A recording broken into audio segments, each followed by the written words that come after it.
Доброе утро, мы продолжаем. Зимние игры «Дети Азии» отличаются от летних не только видами спорта, но и талисманами. Их изображение сейчас украшает весь Южно-Сахалинск, но есть и живые прототипы. Два из них живут в местном зоопарке, а другой в водах Охотского моря, куда на днях отправилась наша коллега Ларина Сукуева. Наверняка каждый якутянин помнит, что оберегом игр «Дети Азии» был мамонтенок Дима. А на прошлых играх в 2016 году к нему присоединился легкоатлет жеребенок и гимнастка олененок. На Сахалинских играх также три символа – олень, лиса и сивуч. Сивуч – это редкое краснокнижное животное из семейства ушастых тюленей. Его еще называют северным морским львом. Сивучи встречаются только в двух местах мира. Это здесь, в акватории Охотского моря, и недалеко от американского Сиэтла. Больше их нигде нет. Говорят, это очень умное животное, почти такое же умное, как дельфин. Поэтому его очень любят на Сахалине, очень гордятся тем, что у нас такие есть животные. А он даже стал символом города Невельска, рядом с которым и приплывают сивучи на лежбище.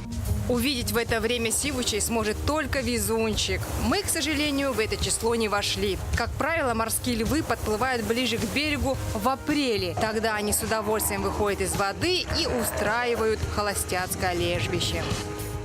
Неудивительно, что сивуч стал талисманом зимних игр «Дети Азии», а вместе с ним полярная лиса и олень. И у талисманов есть имена. Лису зовут Лыжуля, она занимается лыжами. Олениха Юна – фигуристка, а сивуч Ныш – сноубордист.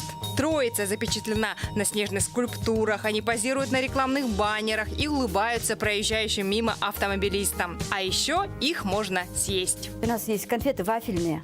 Это со вкусом апельсина, мандарина, шоколада, с халвой.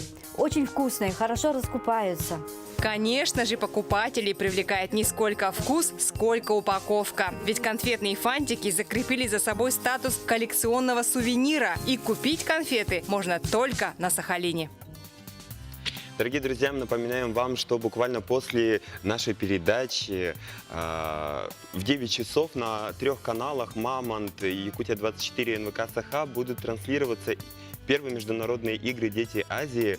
В 9 часов начнутся сегодня лыжные гонки свободного стиля девушки, потом шорт-трек, потом будут соревноваться юноши в лыжных гонках. Ну а вечером вы можете посмотреть полностью дневники игр.